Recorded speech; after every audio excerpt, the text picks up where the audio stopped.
Hi, everyone. It's June the 10th already. It's June the 10th. It's Monday already as well. Regardless, we're glad to have you with us tonight. We'll spend some time talking about your weather as we always do, but on this occasion, it's just hard to contemplate that I've got a June forecast for you with 60-degree daytime highs, upper 60s, mind you, but 60-degree daytime highs and low 40s for nighttime lows. A series of cold fronts that's just going to just hit us one after the other. And we're seeing, of course, one pull out today, leaving us with a barely 70-degree day tomorrow. It's going to be a beautiful day tomorrow.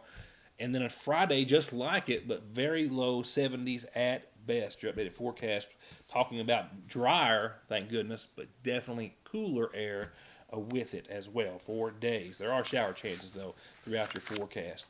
We'll talk real briefly tonight. Well, not real briefly, but briefly about Miss Kentucky, the newly crowned Miss Kentucky, and how our Miss Magoffin County did as well. We will be reaching out to her. Well, we actually already have. She's just on vacation this week, so I'll tell you what I can, and then we'll be sitting with her very soon to talk about her experiences at Miss Kentucky and see maybe if it's something she's going to maybe consider trying to do again. I've got an auto accident from over the weekend. Morgan County and the fiscal court is the latest local rural government to join a host of others in regards to suing the makers of OxyContin and the distributors of the drug as well for the opioid epidemic, which saw millions of pills dispensed just in Morgan County alone over the course of about 3.5 years. I'll go through just a few portions of that suit with you. I've got an announcement in regards to another announcement that we'll have, another interview that we couldn't get together today, but talking about a job opportunity working from home and how some representatives of a company will be here to talk to Magoffin Countyans just about that fact here in a couple of weeks. Tell you what I can tonight.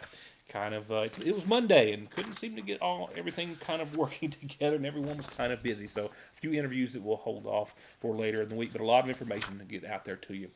And perhaps the most important of which, definitely the most important of which, given the fact that we're talking about daytime highs in the next few days in the 60s and low 70s, it's not a mindset that you may have.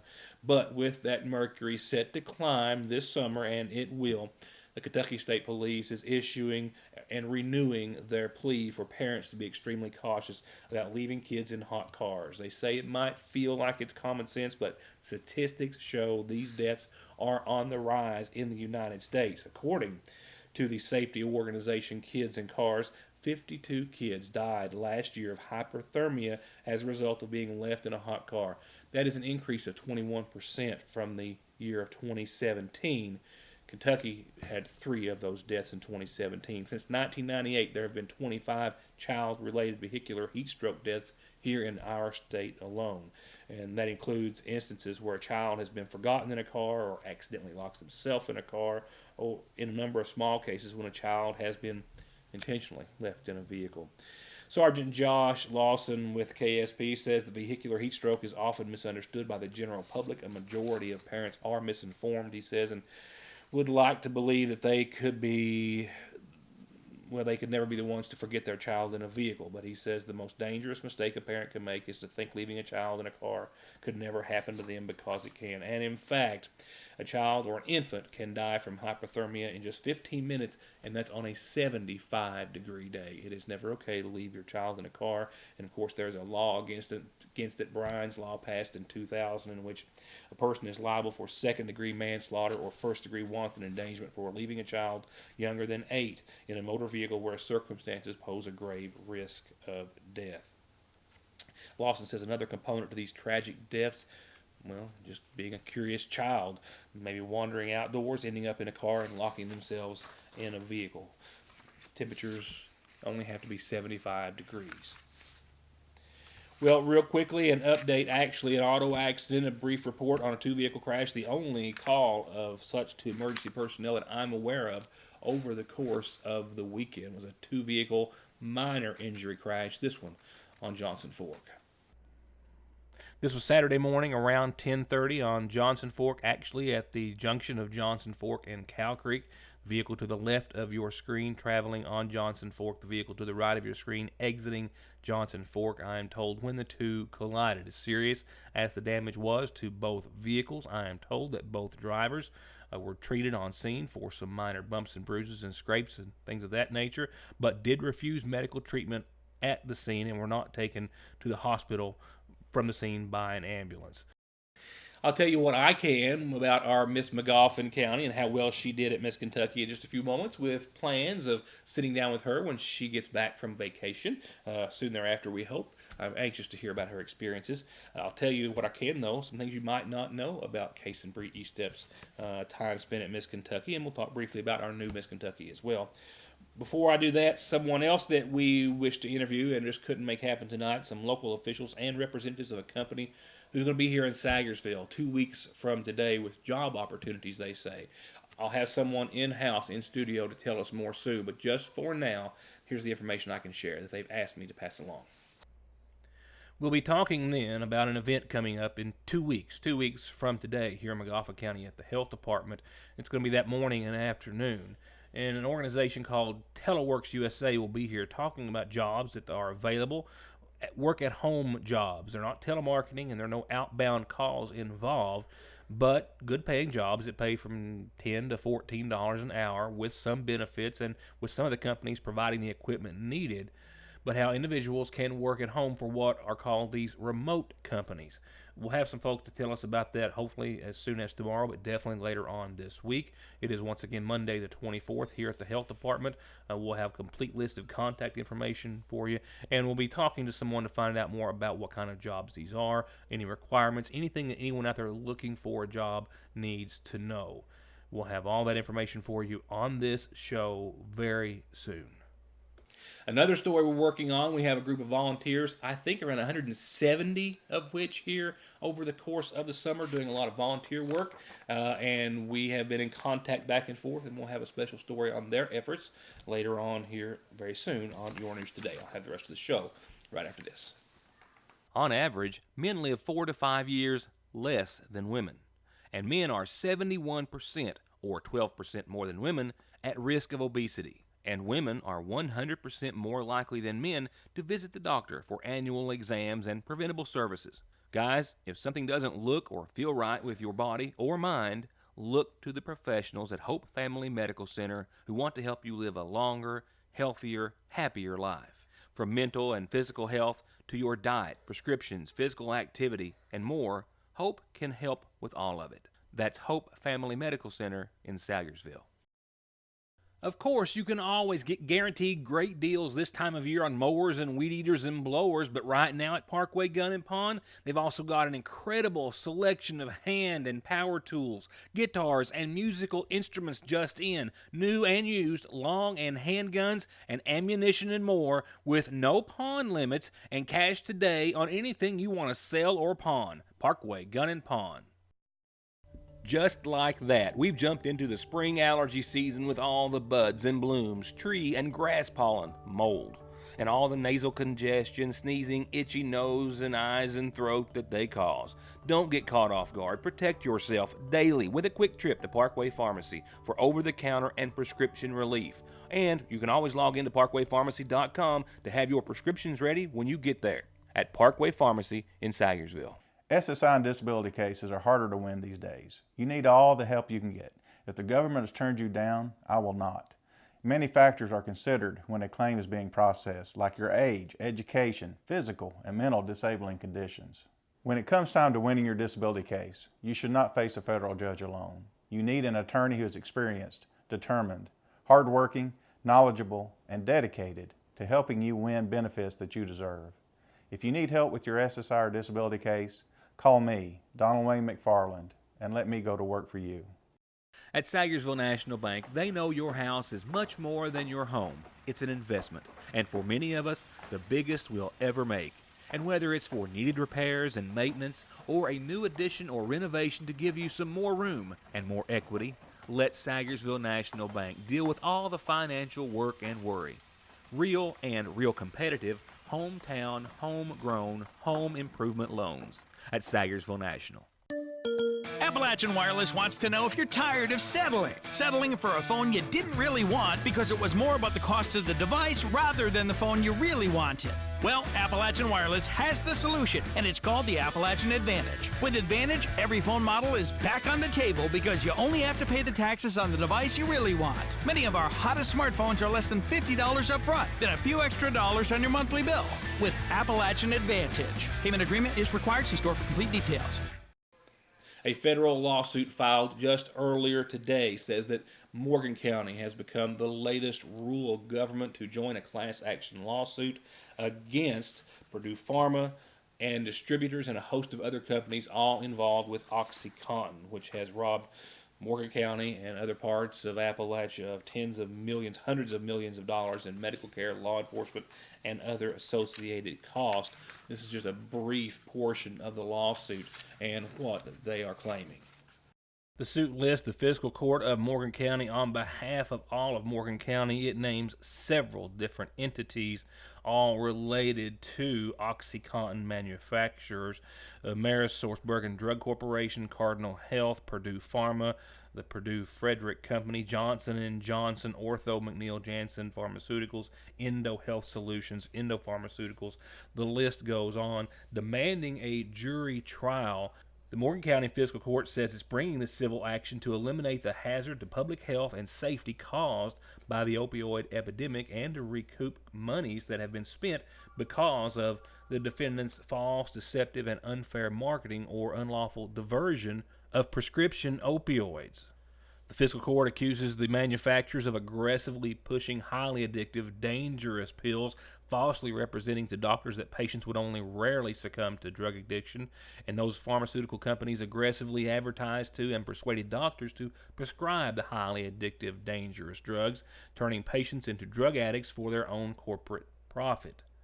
And they're also suing the wholesale distributors as well, saying that they breached their legal duties under federal and state law to monitor, detect, investigate, refuse, and report suspicious orders of prescription opiates. They're seeking the cost of providing medical care, treatment, counseling, rehab, treatment of infants born with opioid-related medical conditions, costs associated with law enforcement and public safety, and the costs associated with providing care for children whose parents suffer from opioid-related disability or incapacitation. It's 170 pages, but one thing that we'll make mention of out of those pages is that they say that since 2009, as has been publicly known, Purdue Pharma's annual nationwide sales of OxyContin have been about $2.5 to $3 billion every year. In 2006, they only sold $800 million that year of OxyContin. They started quadrupling that every year thereafter. After, according to the suit, they started aggressively campaigning and trying to persuade doctors to prescribe the pills. They also say that as far as Morgan County is concerned, from 2013 through the middle of 2017, almost 5 million doses were prescribed or dispensed just in Morgan County. Morgan County has a population of 13,300 people. That equates to more than 363 doses for every man, woman, and child in Morgan County. And during that same time, less than 4 years, the suit claims that there were 317,000 doses of medications which are used as overdose antidotes, including naloxone, which have been dispensed. That's 24 almost per person for treating overdoses related to OxyContin and opioids. Morgan County, as well as Johnson and McGoffin and many other counties, have all been approached by representatives of law firms who are a part of this suit.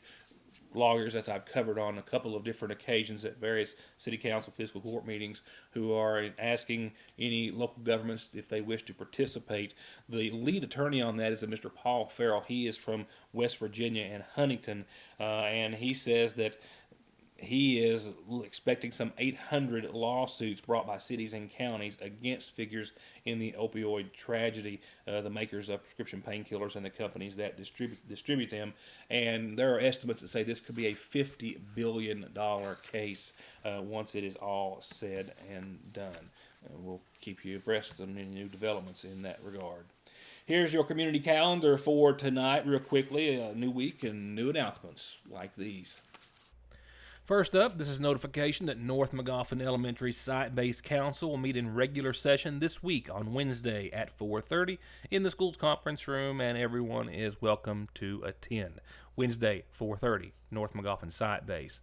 The next Magoffin County Community Blood Drive is coming up on July the 1st, so giving you plenty of time to work that into your calendar. The Kentucky Blood Center Blood Mobile will be in front of the Sagersville IGA, and check out the cool t-shirt all the donors get, and you'll be registered to win a 2019 Toyota Tacoma as well.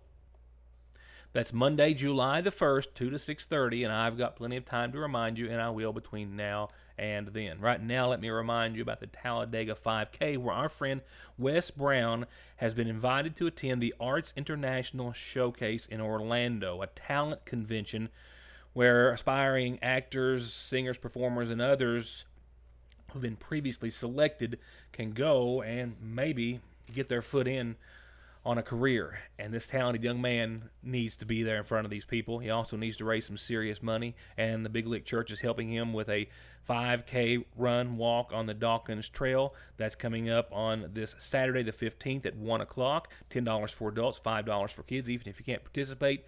So maybe you can swing by and make a donation to help him get to Florida. And the Magoffin County High School class of 84 is having their 35th reunion this weekend, this Saturday. A potluck at the park at 11 that morning. And they'll have a dance and finger foods that evening at the Quality Inn in Prestonsburg. Call Jody Adams Marshall at 367-7307, or you can drop your payment in the mail, $50 per couple, $35 per individual, at the address on your screen. And you get your announcement to me any way you can, whether it's mail, phone, fax, email, what have you, and we'll tell everyone about it. Turning to obituaries for this Monday evening, 85-year-old Mary Sue Arnett Adams of East Maple Street passed away yesterday. She was married to Walter Dick Adams, who preceded her in death. She's survived by her daughter Teresa Montgomery and a host of family and friends. Visitation will be after 4 o'clock tomorrow and prior to Wednesday's services that are set to begin at 1. Visitation and services from the Magoffin County Funeral Home.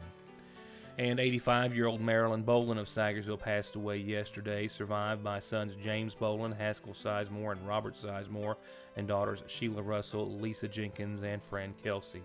She was preceded in death by a son, Jackie Boland.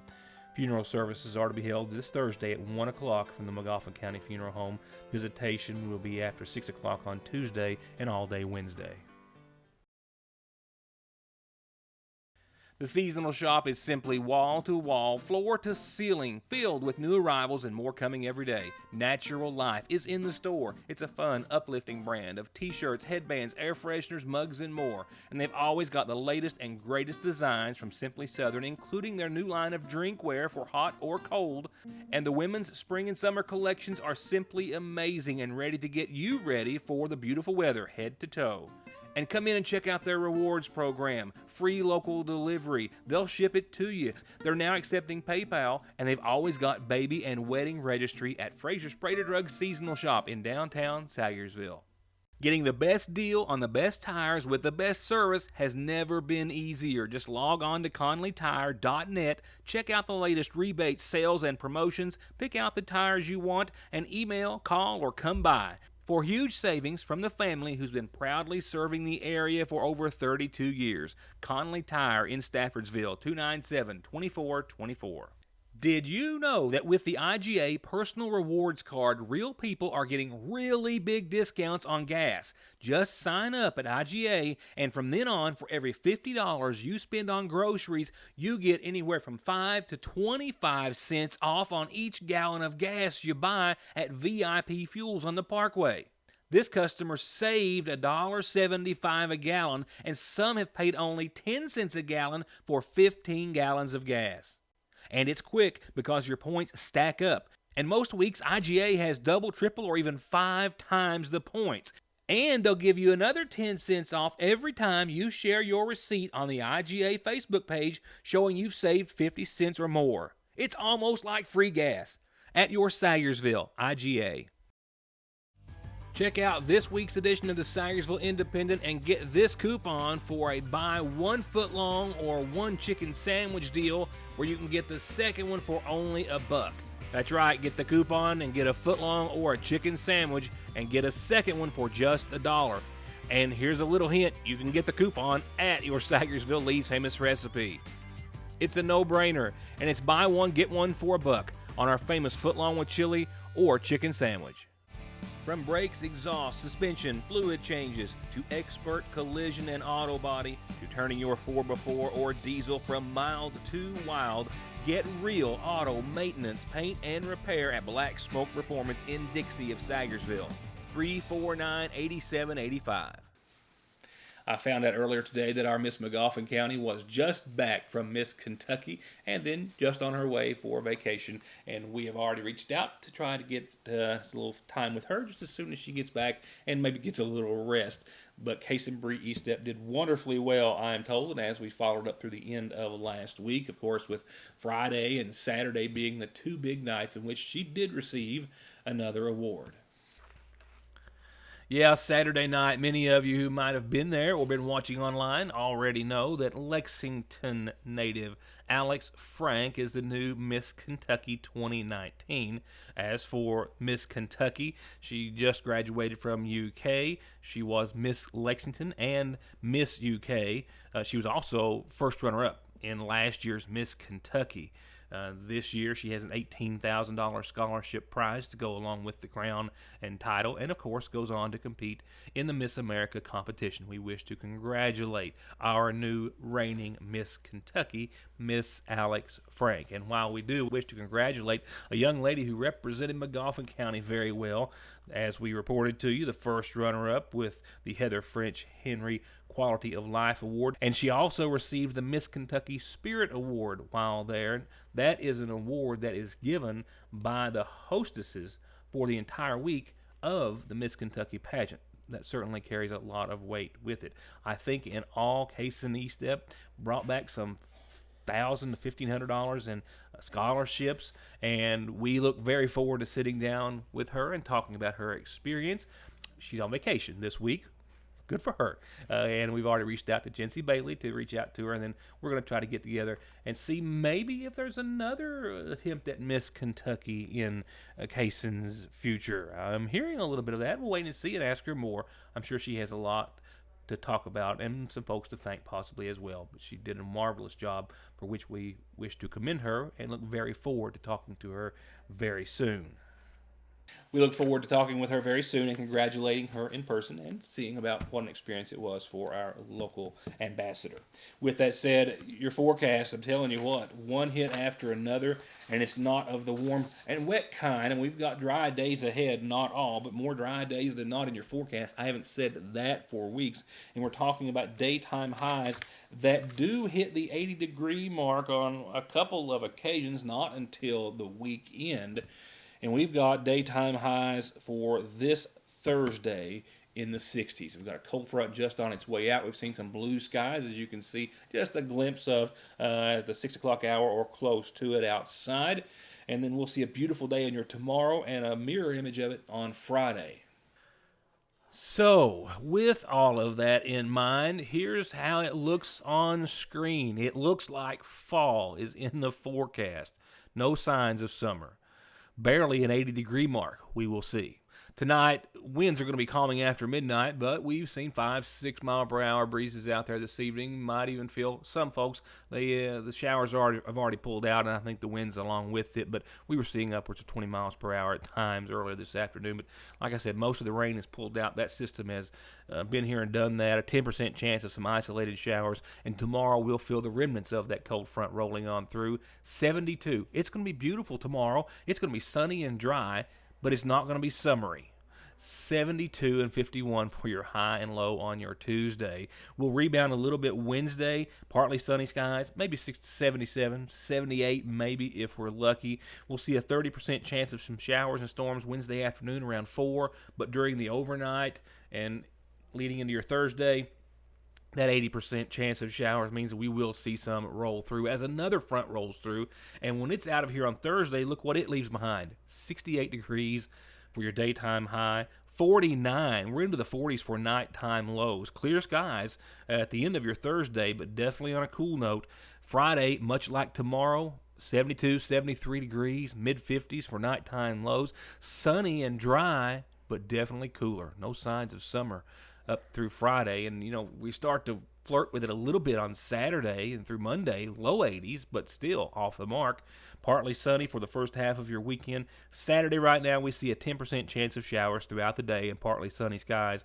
Shower chances will bump up to 40% Saturday night, maybe some thunderstorms as another front rolls through. A 40% chance of showers and storms on your Sunday with cloudy skies. I'm hopeful Monday might bring about more sun than clouds, but that's just kind of me hoping right now, to be very honest. And that's going to wrap it up for this Monday. We're just getting started. As I've referred to on more than one occasion, a lot of folks to talk to, a lot of interviews, and a lot of news coming up this week. Hope you're here for it. Thanks for watching.